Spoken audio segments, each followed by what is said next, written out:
Halo, selamat datang di Rawang Movie. Semoga kalian dalam keadaan baik dan selalu diberi kemudahan dalam urusannya. Kali ini saya akan melanjutkan cerita rubah ekor 9 yang terjebak di masa lalu. Bagaimana kelanjutannya? Berikut rangkumannya.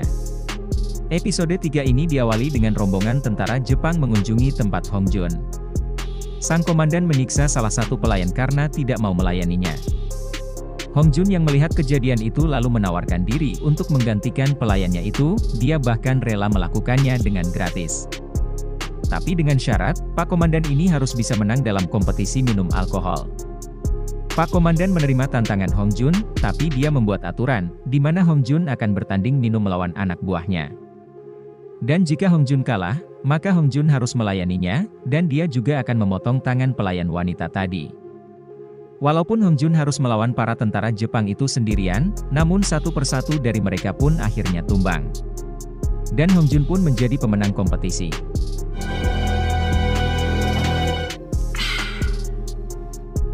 Pak Komandan yang kesal karena kalah taruhan lalu memukul pelayan wanita, dan kemudian dia meninggalkan tempat tersebut. Hong Jun yang tidak terima dengan tindakan si komandan mulai merencanakan sesuatu. Dia menyusul pria itu, dan ketika di tempat sepi, Hong Jun pun lalu membunuhnya.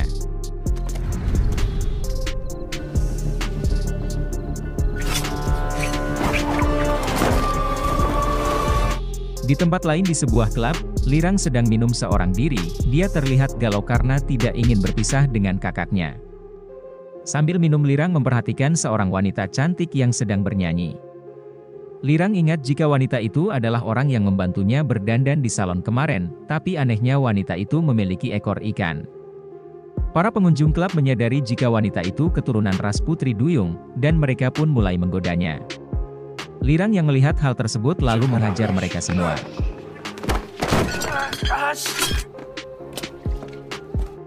Si wanita yang diketahui bernama Yohe menyusul Lirang. Dia mengucapkan terima kasih karena Lirang telah membantunya. Dan sebagai tanda pertemuan mereka itu, Yohe memberi Lirang salah satu sisiknya.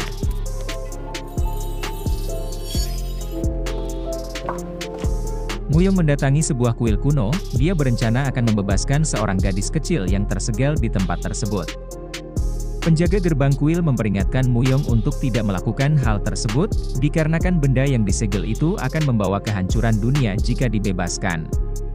Tapi Muyong tidak memperdulikan nasihat penjaga kuil, dan kemudian dia pun lalu bertarung melawan para penjaga gerbang kuil.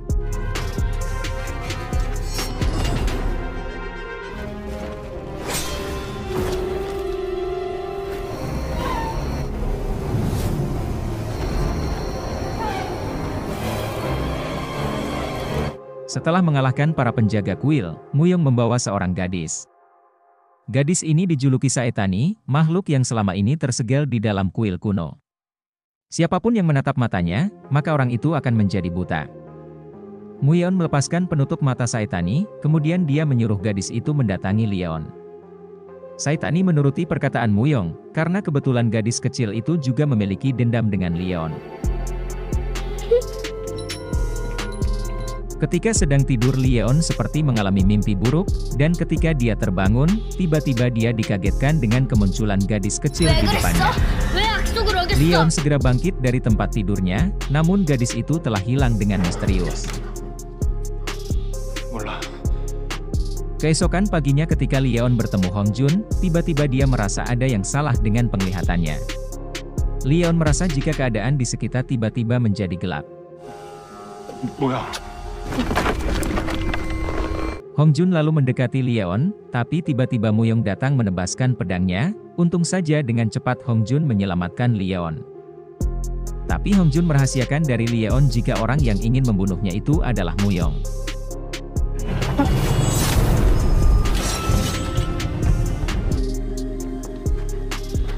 Hongjun mendatangi tempat persembunyian Muyong. Dia sangat marah karena Muyong telah membebaskan seorang monster berbahaya. Tapi Muyong tidak peduli, dia akan melakukan apapun untuk membalaskan dendamnya. Muyong juga meminta Hongjun meninggalkan Leon dan menjadi kekasihnya.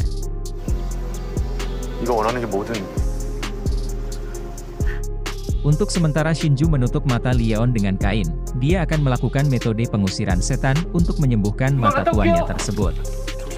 Kemudian Hongjun mendekati Leon. Di sini dia kembali mengutarakan cintanya, namun Leon tetap menolak, karena manusia rubah tidak akan pernah mengkhianati pasangannya. Hal itu membuat Hongjun marah. Dia menyebarkan berita kepada seluruh iblis di kota Gyeongseong, jika saat ini Leon telah buta. Malam harinya ketika Leon mencari air untuk minum, seorang pria datang menghampirinya. Pria itu mengaku sebagai pelayan yang bertugas mencari kayu bakar. Namun Leon tahu jika dia berbohong, dia tahu jika pria itu berencana untuk membunuhnya. Leon yang dalam keadaan buta lalu bertarung dengan para pembunuh itu. Tapi walaupun dia buta, Leon bisa mengatasi mereka semua.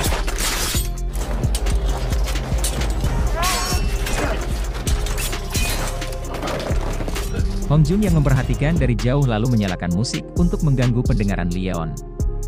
Tapi sebelumnya Leon telah diajari Lirang mengenali daerah di sana.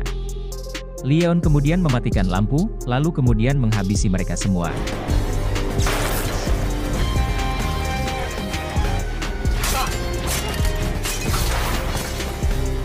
Di tempat lain Shinju dan Lirang sedang bersiap melakukan metode pengusir setan. Setelah semua perlengkapan disiapkan, Shinju menyuruh Lirang memasuki lingkaran. Dia berkata jika Lirang harus membakar rambut milik Leon tepat tengah malam. Kemudian Lirang harus pergi sesegera mungkin, dan tidak boleh menoleh ke belakang apapun yang terjadi. Tepat tengah malam, Lirang melakukan apa yang dikatakan Shinju. Dia membakar rambut Leon dan seketika petir pun menggelegar.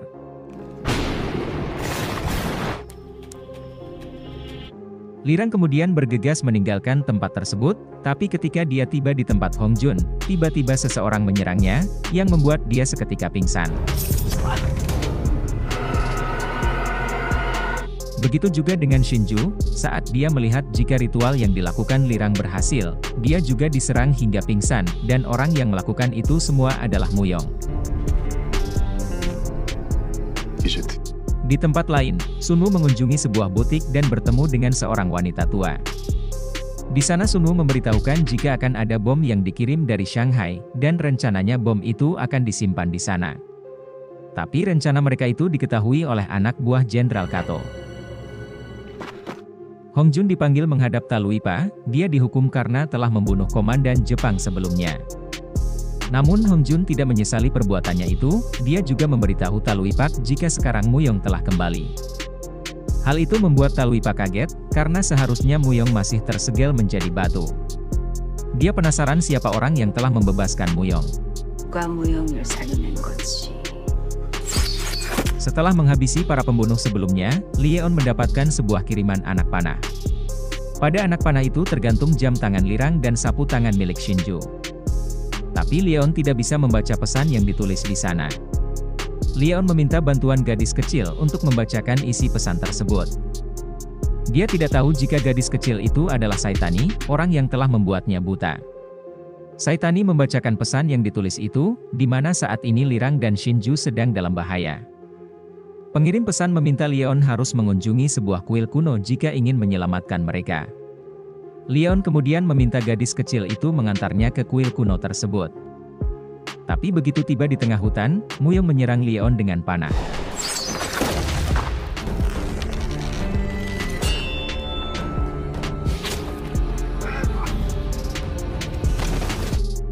Leon tahu jika penyerang itu adalah pencuri bertopeng.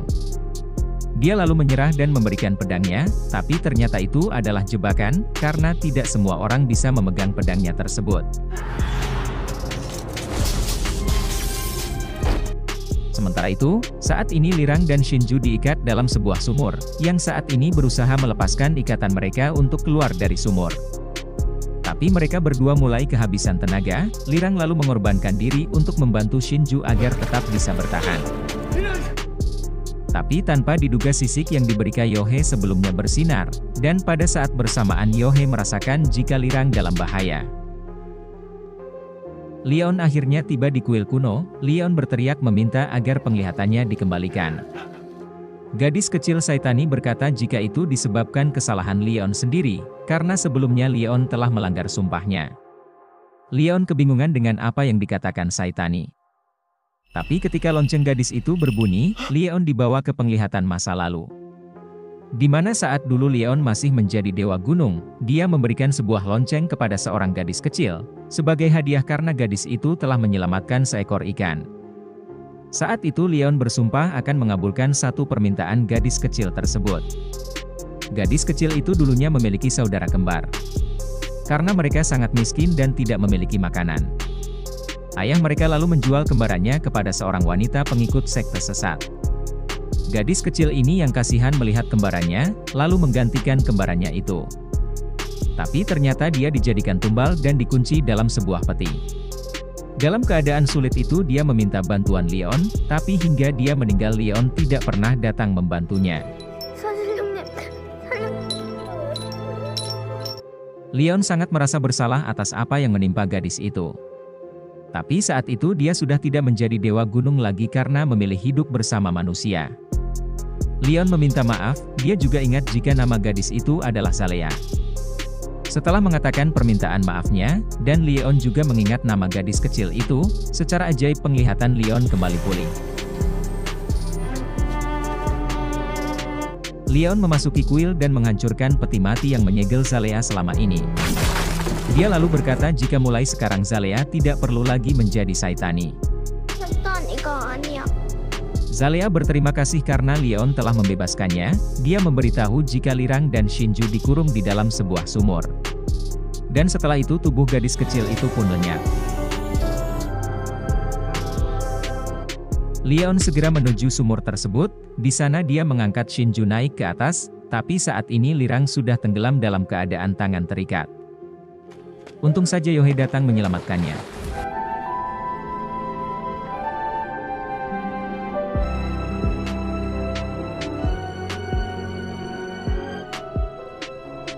Dan scene ini pun mengakhiri episode 3 kali ini. Tunggu kelanjutannya dan mohon maaf jika terjadi kesalahan dalam penyampaian saya.